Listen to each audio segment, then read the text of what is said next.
What's up, all my Power crew? We're continuing with the onboard air system. Today we're looking at the manifold. I'm going to show you what parts I put into it, the tips, the tricks, and all that fun stuff. So just quit the gabbing and let's get on with it. Now let's talk about the parts that make up the air distribution manifold. All the parts here are 1/4 inch NPT with the exception of this right here. This is 3/8 NPT coming out 3/8 NPT. But then I have a reducer go from 3/8 down to 1/4 inch NPT. And if you, this right here, just some of these parts I went ahead and bought. Some of this stuff I just had laying around in buckets. You know how you got a bucket of bolts and stuff. Some of these parts I just had laying around. So, but what I'll do is I'll create a parts list of everything you see here. So if you want to build a manifold like I have here, I'll have it all set up. You guys can go to Amazon and get everything purchased up. So let's start out with the flow of direction of the air. Explain it that way. What we're going to come into here first, this, I don't know if I'm going to use this yet. This right here will be part whenever I plumb the system up with all the air lines and stuff. This may change, but the air comes from the compressor, comes in this way and through the air filter. Of course, it gets filtered out and it comes out this way.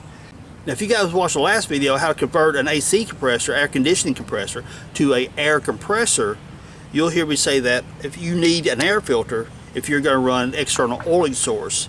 Well, the filter for an external oiling source is different. It actually is a water oil separator. This is just a basic air filter. So what's going to come in through here, and this is going to separate any kind of moisture or any other kind of impurities before it exits back out. It goes to your airlines, air tools, tires, whatever the case may be, what you're using it for. So if you're going to run one with an external oil source, you'll need a special filter that separates water, oil, both. Okay, so we'll set that there. Coming in through our next component is called a check valve, and if you look real close right there, you can see the arrow directions. What is a check valve? As the air comes through this right here, it'll come into here, it'll pass through into the rest of the system, into this right here, out to your airlines, air tank, whatever. Now, as you see right there, there's the valve that prevents the air from flowing back this way. Air comes in from the back side, comes this way, but does not come back this way. It prevents it from coming through. So why do you want to run a check valve? As your air pushes, your AC compressor slash air compressor pushes air this way through the check valve, it does not come back this way. That helps the air compressor do its job, because if the air compressor constantly has to keep pushing and keep pushing pressure through the system, it just makes it work harder. Basically what it boils down. Can it do it? Yes, it can. But using a simple check valve makes the AC air compressor a lot easier doing its job. So that will screw on the end of this like this. And this right here is nothing but a 1/4 inch NPT coupling. Because you got a female thread, and you bring those together like that. And there you go. Then it comes into my bushing here, which is a reducer bushing that reduces this thread size down to that thread size. That does nothing more than screw in there. And when I put all this together, I'm going to get all this old thread seal tape off, like I'm going to do right now, I reckon.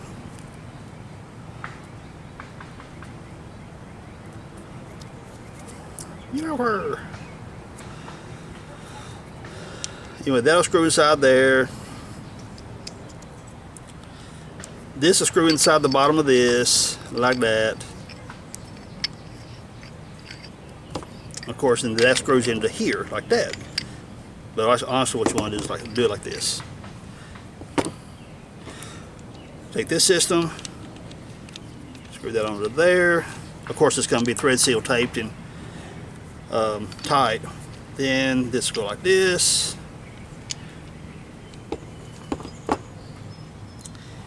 And that's how that'll set up. Air will come in here, we'll go through the filter, come through here, come through the check valve, into this 90-degree elbow and into the air manifold here. Check valve preventing all the pressure from here to your tank, or even when you hook up your tires. Check valve preventing the air pressure from coming back this way to your air compressor, allowing the air compressor to do its job much more efficiently. Now, this is what you call a back mount gauge.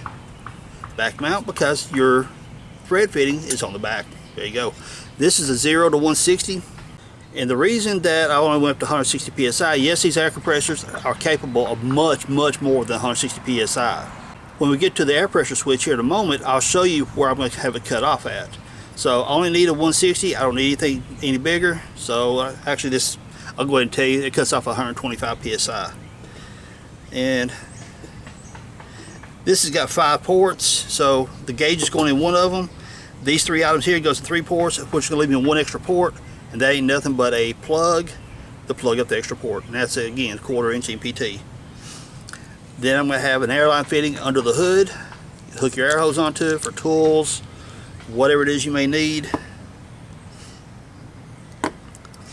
And this here is a pressure release valve. Now I was going to talk about this one, actually I'm going to talk about this one. Why? Because this is the wrong one, honestly. This one here is rated for 125 psi to release, and this is actually too small. And I'll explain why in a moment. This one is a 135. And right up in there, I doubt the camera picking it up to find the number. 1/4 inch EPT. It might pick it up right below my fingernail. It's going to say, oh, look at that. 135 psi. Why 135 psi? Because my pressure switch right here, look at your on and off. It kicks on at 95 and off at 125. This is a 135. This kicks off at 125. Do you see the correlation here? You want your pressure release to be just a little bit next step above your off pressure of your pressure switch. So this is going to kick off at 125, pressure release at 135. And the reason I said this one was wrong, this is going to kick off at 125, but this is a 125 pressure release. So this right kicks off, this pressure release is going to start opening up for that 125 psi. This ain't going to fly. That was for something else. But you want this, here's a 135. So that's going to go in here like that. Pressure switch right there. Air fitting right there. And plug it, because I got an extra port, and this screws in there. So what about these right here? This is going to go out to my front bumper. Airline comes over here, we'll squeeze couple it down. This goes to the front bumper for the air fitting up front. And I'll show you that here in just a moment. So right here I've got 2 barb fittings. Why? This one's going to my rear bumper. I'll have an air fitting back there. And this fitting right here is going to go inside my Jeep. Why am I putting that inside my Jeep? Because I'm going to have an air gauge inside my Jeep so I can monitor the air pressure. I turn it on. You know, if I need to build up my air pressure, I'm sitting inside of it or whatever, I can see, hey, I've got 125 psi, it just shut off, or I'm at whatever psi, you know. So I'm going to run an airline inside my Jeep. So that's why I have a Y here. One goes to my rear bumper, one is going to come inside to my dash. Now, let's talk about the air log itself. Now, the air manifold log is 5 1/4 inch MPTs there, 1/4 inch MPT, 1/4 inch MPT, and 3/8 MPT. Those are the factory holes. That is not the factory holes. Right there, right there. Why not? So what I did was, I drilled and tapped this for a 1/4 20. The reason I needed that is so I have a way to mount this on a piece of scrap metal I have over the L bracket, angle iron basically. I'm going to make an L bracket to mount to where my factory jack used to be. So when I drilled that for 1/4 20, if you can catch it just right in the camera, if you look real close, see that dark spot? When I drilled through that, I got right inside the air cavity, because you can see the dark spot right there where those threads are.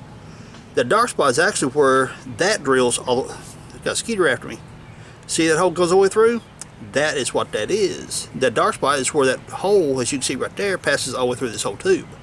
So when I drilled for those 1/4 20s right there, I drilled into that air passage. So what's going to happen is whenever I put my 1/4 20 bolts in there, I'm going to take some of that thread seal tape.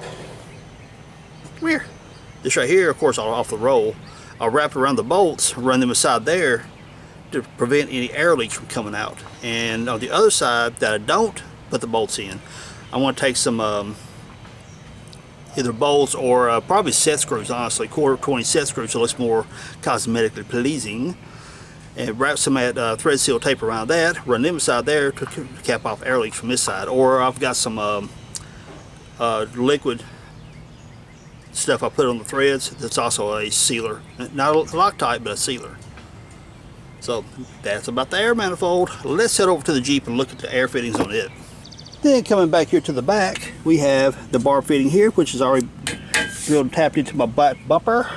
The bumper is a 2 by 5 inch, 1/4 inch wall rectangular tubing. Some junk I had laying around. Past video where I welded up these caps right here and made this into an air tank. Over here we have the air fitting right there. And the only thing that saves my bacon on this one right here is the fact I've got a body lift. I'm not a fan of body lifts, but I tell you what, they do come in handy sometimes. This Jeep came with the body lift when I bought it, and I never took it out, so oh well, it is what it is. But honestly, it's, for so many different reasons, the body lifts come in handy. But anyway, that's where my rear air fitting is going to go in right there. Depending on how your rig's built is going to determine where your air fittings go. Okay, I can't tell you everything. It's all up your build. So let's go ahead and put this air manifold together. Thread seal tape and all of our parts. It doesn't really have to be any particular way or anything, except for this right here. It's because of how it goes together. I don't think it makes it a bit more, I don't know, cumbersome, aggravating, detailed, whatever. But there is a right way and a wrong way to put on your thread seal tape. Look at your threads. The direction of how you know, righty tighty, lefty loosey thing. What you want to do is your seal, whenever you go to tightening up your fittings, the thread seal tape needs to wrap in that direction. Put about 2 full wraps. Let's go for a third for the fun, kicks and giggles. 3 full wraps right there. And so whenever, notice how this right here is all frayed out, okay? How that's all frayed.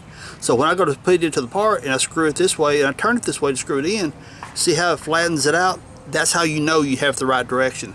If you go to screw it in and you turn it this way and you roll the tape off, you know you got the tape the wrong direction. Take that, put it in.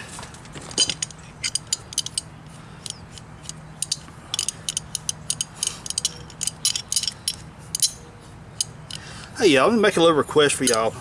Back a long time ago, Craftsman made these wrenches right here, the adjustable box end wrench. And I am 99% sure they have discontinued them. But if you guys know where I can find these, I've looked all over Amazon, all kinds of different places. I can't find these wrenches. I would love to have another set because they are like crazy handy. And get that tight. Well, get that in place. And turn it and snug it up good. It ain't got to be crazy tight. Because after all, this is NPT thread. And what NPT thread does, now with regular bolts, your threads are parallel with each other. NPT threads are tapered. So that's the reason I say you ain't got to get it crazy tight, just get it good and snug because of that taper. It's going to kind of press fit itself into the thread taper along with having the thread seal tape. You'll be good to go. So, see, what are we going to do next? See, that's that end. Let's go ahead and put on the pressure switch.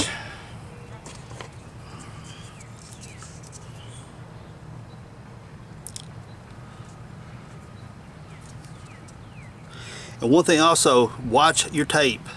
Don't get it down past this right here because you don't want all that tape to get down inside your air system clogging something up.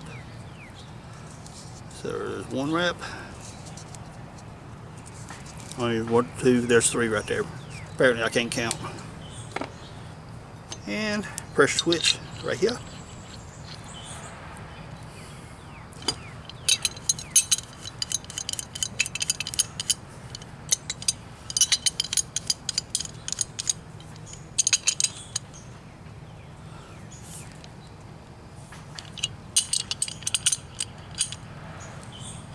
And just for being neat and sake, I'm trying to take my terminals, put them in line with it, just to make it look all nice, neat, and tidy and stuff. And I think I screwed up. We're about to find out. Put this in, take your tape, lay it on the bottom side, bring it around. You got a wrap. Right there starts your wrap. 1, right there's about 2, and 3. Now the reason I said I think I screwed up, about to find out, is that it might just work. I might have to get a regular wrench. I don't know if it's going to be able to get this down inside there. Yeah, it'll go.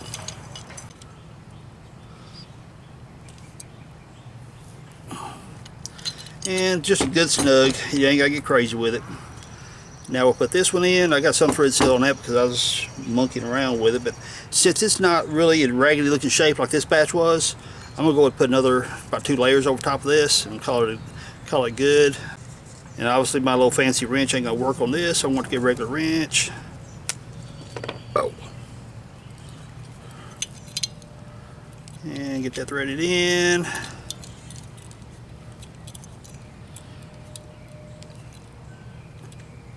And we'll get a regular wrench on it here in a moment. Now, the plug, what I like to do is put it on the end of my Allen there. Give me a little something to hold on to. This is where, again, you don't want the tape to get down on the inside part of the threads. Bring it up above it, and you're going to have a little hangover up top. That's okay. If you fold it just right and stretch it a little bit, you'll minimize how much hangover you have up top, which, I mean, it's just a cosmetic thing.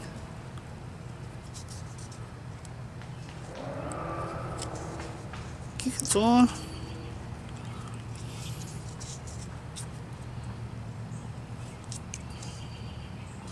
If you try to do that without putting your Allen wrench in there first, it's just a total pain. Give you something to hold on to. Thread that up in there. Take my ratchet. Make it go the right way.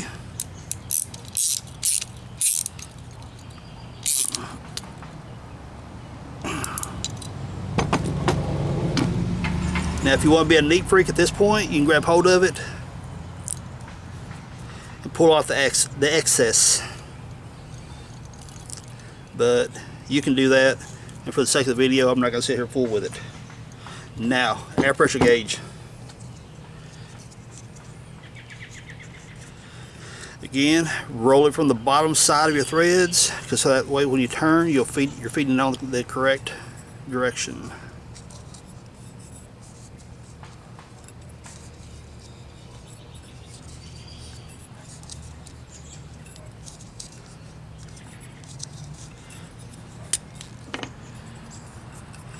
See, got a little lap over right there, so take your finger, pull it back over like this, get it up into the threads right there. You roll it till it's up into the threads, so it doesn't get down inside your air manifold and off into some of your other stuff and cause you some issues.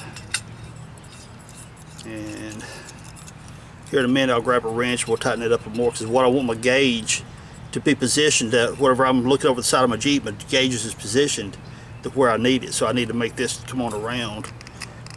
I'm going to stop right there because I don't want to do it on the face and risk breaking something. I'll put a wrench down here, crank it around. So now we'll put a Y block in.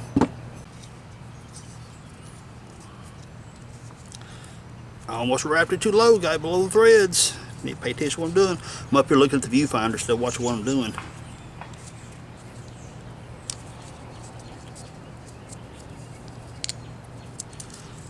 Okay. Now, I keep saying 3 wraps. If you want to go 4, whatever makes you feel warm and fuzzy.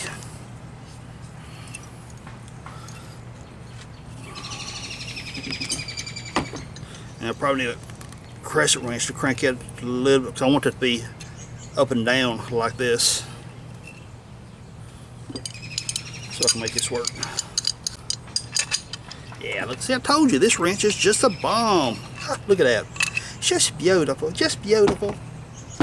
And it ain't exactly up and down, which is okay, because whenever I put it on the Jeep and I put those airlines in, I may need to stagger it one way a little bit, because when it's positioned in the Jeep, right over here is my power distribution center where your fuses and relays and all that stuff is. So I may need to kick this one way or another to make my airlines clear everything over here.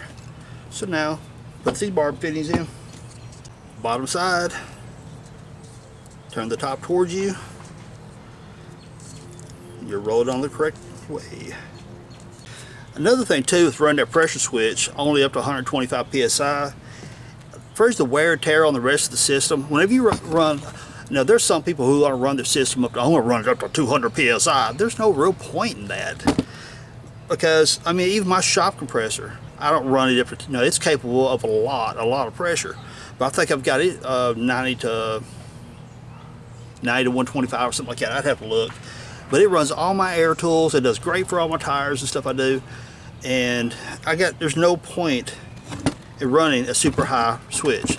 So whenever you run only up to 125 psi, your air compressor doesn't have to work as hard. All your places where you're gonna have a potential air leak, it's not gonna be susceptible to air leaks because you're not running some crazy high pressure. So now all I need to do is get me a wrench, tighten that up, and I'll be good to go on the manifold.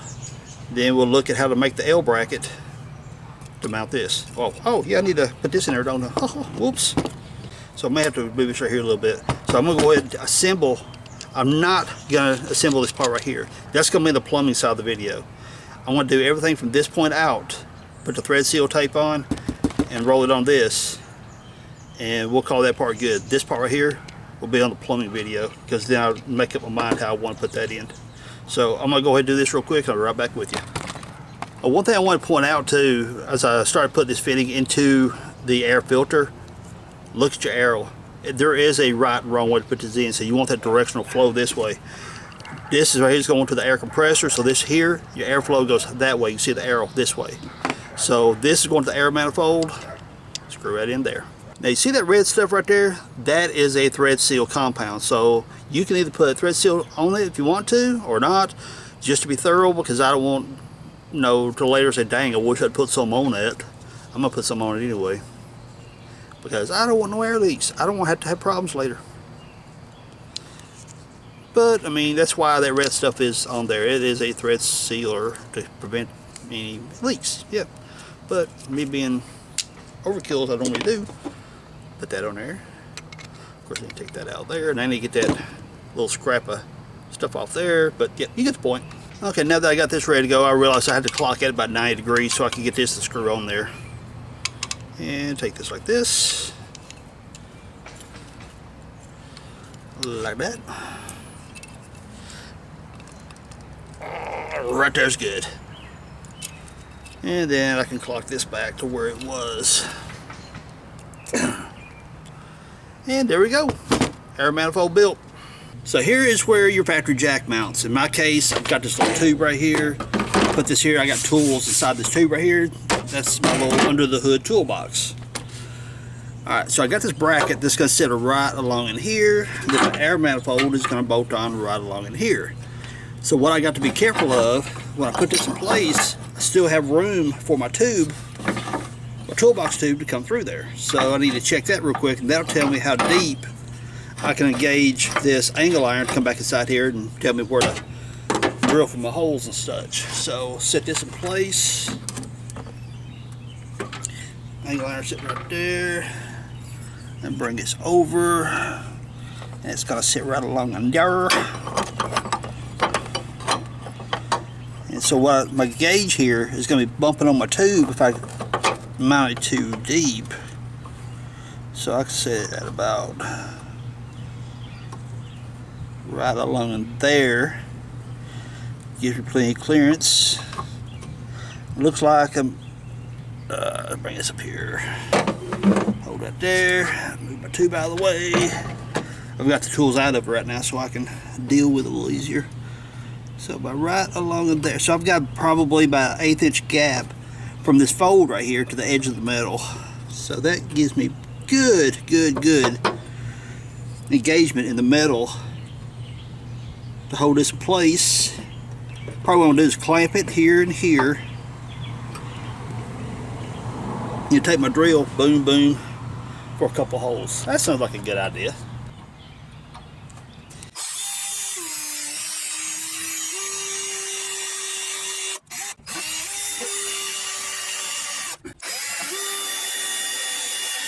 You see that I'm using a real small drill bit. I'm going to put 1/4 bolts in that.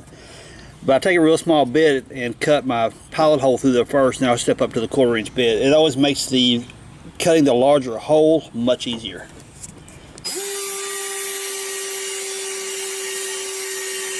And now I switch over to the 1/4.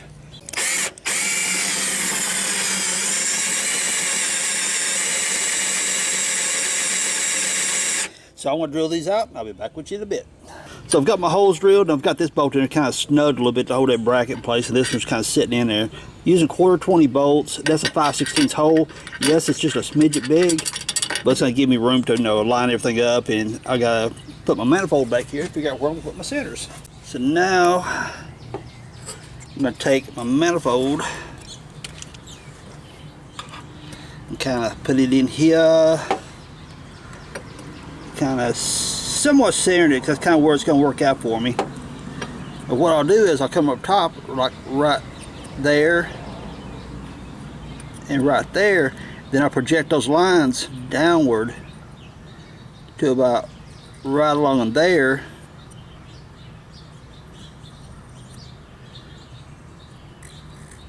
And that's where I'll put my 5/16 hole. And being a 5/16 hole, like I said, it's a little bit big, so it's going to give me a little bit of room to wiggle this around to put it where I need it. So we got the bracket all prepped up and ready to go. I see the comments already. Well, you ain't painted it yet. Well, guess what I'm not going to do? And also my holes are a little cattywampus. So all you people who are OCD, you got something to complain about down in the comments. So have at it. So I'm about to bolt that rascal down right there. Then I'll put my manifold over here. Now there's what I mean by putting the thread seal tape up on the bolt. And yes, I run it all the way up on the head for a particular reason. I told you guys a moment ago I was going to put a set screw in it, but with my inventory I got one set screw left. So I'm just going to go ahead and put regular bolts in it. So I run that thread seal tape all the way up on it, run it all the way up on the head like this, put a couple layers up on there. Why? Because whenever I tighten it down, all the thread seal tape is going to get into the threads of where I drilled and tapped. But also, since it's on the bottom of the bolt right there, it's going to do a seat or seal against the body of the air manifold. So I'm going to go ahead and tighten that down, but I want to show you guys what I did. And once I get it tightened down, I'll take a rip off this excess right here, and it'll look a little bit more purty. Another thing I want to mention about putting thread seal tape on regular bolts that are not NPT thread. NPT thread, as I mentioned earlier, is tapered.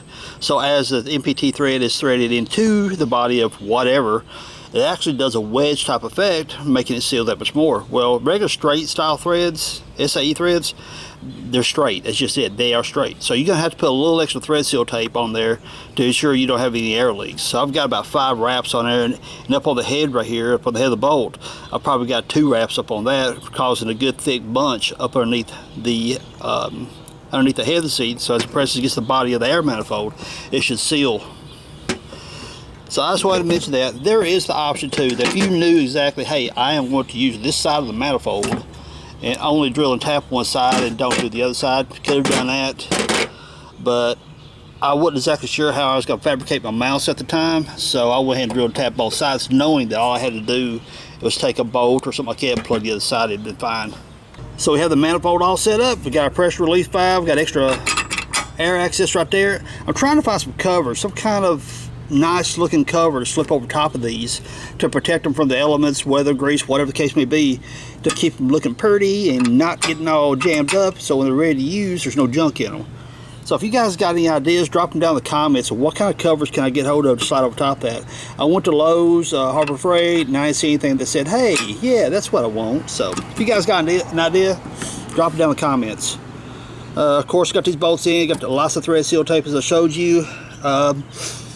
Here is where I'm putting my air filter. It's coming off this side instead of the front, like I showed you guys earlier. Went up to my dad's. My dad and I used to do a lot of houseboat work, doing hydraulics on the steering, stuff like that. So I knew he had a bucket of parts, which is where a lot of this stuff came from. Went through another bucket he had, and we salvaged up some parts that's going to set me up to plumb over to this.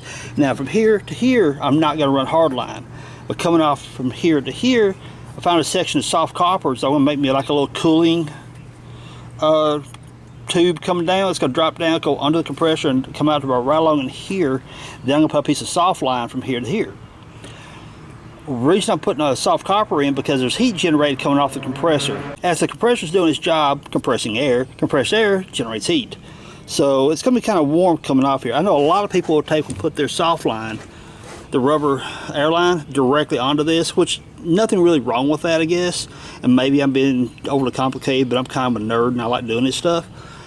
So I'm taking a piece of soft line. I've already curled it. It's coming back up through here. It's gonna stop about right here. Then I put my soft line from here to here, because I don't want to do a hard line between body to engine, because of the vibration of the engine. You'll start cracking the line. So I'll have a piece of rubber from here to there, and making it all nice, neat, and tidy with the hard lines. And of course, from here out, I want to do all rubber lines on these. The nerdy side of me wants to run hard line. You know, just get some like a brake line from the auto parts store, or actually that would be fuel line. They'll go up inside that and run that all the way through there. I think it would look really cool, but I've got 50 feet or more of rubber airline, so I'm just gonna go that route, keep it simple. But that's for a different video. Now you can use my idea for the air manifold if you want to, or you don't want to, whatever.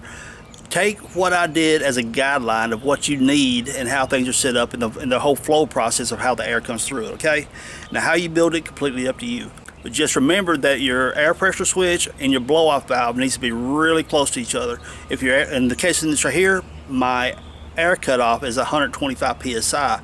My blow-off valve or purge valve or whatever is set at 135, 10 pounds above the cutoff switch.